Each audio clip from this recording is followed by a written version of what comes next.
It's been suggested that I watch too many horror movies, so I have made a pledge to not watch any horror movies this February 30th or 31st.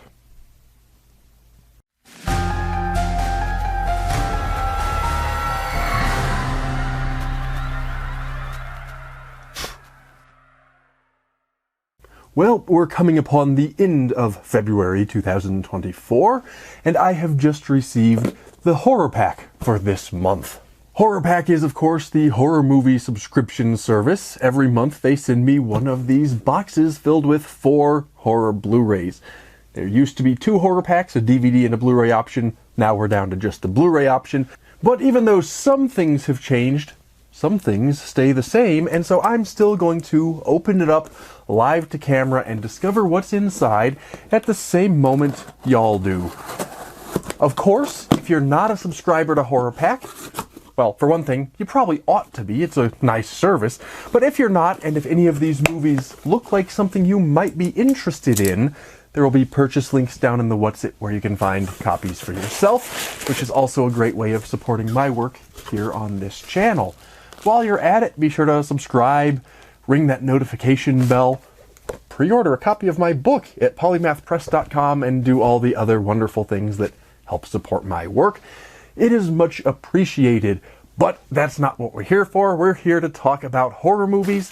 Here's the HorrorPack. Let's dive right in and see what I got this February of 2024. Just peeking at the spines, I see that I actually lied to you a moment ago. There are, in fact, 5 Blu-rays in here. I've received a bonus, so regardless of that, we're still going to just dive right in and see what we've got. The first one is, in fact, that bonus. It says it's a gift from HorrorPack, and this one is a film called, appropriately enough, The Gift. It's not one that I'm familiar with, but it looks like the Rotten Tomatoes people seem to have liked it, and the little quote on the front says, "It's a modern-day Fatal Attraction." I liked that movie, so that's promising enough. Let's read the description and see what it says. Good Lord, that's small print. Excuse me if I put this right up in front of my face because, well, I need new spectacles anyway, but it's small print and I need to struggle to read it a little bit. Anyway, the description says, a bunch of people star in a chilling psychological thriller that asks the question, can you really go through life having never wronged anyone? Simon and Robin are a young married couple whose life is going as planned until a chance run-in with Simon's high school acquaintance sends their world into a tailspin. At first, Simon doesn't recognize Gordo, but after a series of uninvited encounters and mysterious gifts prove troubling, a horrifying secret from the past is uncovered after more than 20 years. As Robin learns the unsettling truth about what happened between Simon and Gordo, she starts to contemplate, how well do we really know those closest to us, and are bygones ever really bygones? And you know, now that I've read the description, and looking at some of the screen grabs off of the back, I think I may have actually seen this one, and if it's the one that I'm thinking of, it was quite good. But I'm not entirely sure. I don't remember it by title, and the description certainly sounds a lot like the film I'm thinking of, but it's ambiguous enough that I can't quite remember. This must have been one that I watched while I was excessively tired, or perhaps had consumed a little too much scotch. Either way, I'm looking forward to either watching or re-watching this one. And of course I will be making my review video, now a monthly feature on this channel, after I've had a chance to watch these, and at that time I'll be able to clarify my thoughts and figure out if this was actually the one I was thinking about or not. Either way, seems like a wonderful gift from the fine HorrorPack people. Next, we have a film entitled Titane. This is one that I didn't see, but I heard a lot about. All the horror people around the internet were all a Twitter about this one a year or two ago. Everyone was saying it was really good, and I understand it to be a sort of erotic horror movie, maybe with a little bit more on the brutal side rather than the sort of quiet psychological horror. People seemed to really like it, and I meant to watch it, and for whatever reason just didn't get around to it, so I'm happy to have gotten the Blu-ray. Let me just go ahead and read the description of this one, which says, Titane is a feverish and frequently jaw-dropping ride. With a titanium plate surgically fused to her skull following a car crash as a child, car model Alexia embarks on a wild and ultimately unpredictable journey that questions our assumptions about family, identity, and love. Doesn't tell me a whole lot, except that the title presumably comes from that titanium plate that she's got in her skull, but yeah, I don't really know much about it, except that a lot of people seem to really like it, so looking forward to giving it a try and seeing what all the hubbub was about a year or two ago when everyone was talking about it. I think it was on Shudder or one of those platforms, and yeah, like I said, people seemed to really like it, so another good one. Next, third, we have a film with a slipcase. This one is entitled Wormwood Apocalypse. That's worms spelled with a Y. This is another one that I'm not familiar with. The cover art makes it certainly look like a Mad Max kind of a thing. So let's read the description here and see what this one says. According to the back of the package, Reese is a soldier and a hunter who lives in the zombie-infested wasteland. His job is to capture civilians and deliver them to what's left of the military and the brutal Surgeon General. When Reese captures a half-zombie, half-human named Grace, he comes to believe she is the key to ending the apocalypse. With the help of her sister Maxie, he works to free Grace before she is subjected to horrible experiments. So I think I wasn't too far off in thinking it looks like a Mad Max sort of thing, but combined with zombies. These are two often very different and distinct sorts of visions of the apocalypse, but I don't see any reason why they need to be distinct, because the ideas in the zombie story and the ideas in the sort of Mad Max sort of world seem like they would play very well together, and it sounds like that's what's going on in this Wormwood Apocalypse. And that brings us to our fourth film, which is Crimes of the Future. This is the David Cronenberg film that I have heard about but didn't get around to watching. This is a fairly recent Cronenberg film. The description on the back of this one says, terrifying, shocking, there will be blood, according to the New York Times. Not a publication ordinarily associated with the horror genre, but I'll take that for what it's worth. The description proper says, as the human species adapts to a synthetic environment, the body undergoes new transformations and mutations. With his partner Caprice, Saul Tenser, celebrity performance artist, publicly showcases the metamorphosis of his organs in avant-garde performances.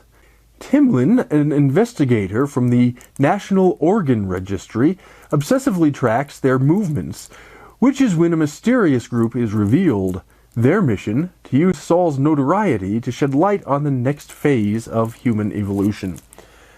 Doesn't really tell us a whole lot about what the horror is, except that we know it has something to do with mutations. I don't know whether the mutations themselves are the horror, or whether it's a sort of Orwellian Big Brother watching kind of dystopian horror, or perhaps a combination of the two. Either way, I think we know two things about just about any Cronenberg movie. First, it's probably going to be a good one, and second, it's assuredly going to be a weird one. But I'll tell you what, I like the weird.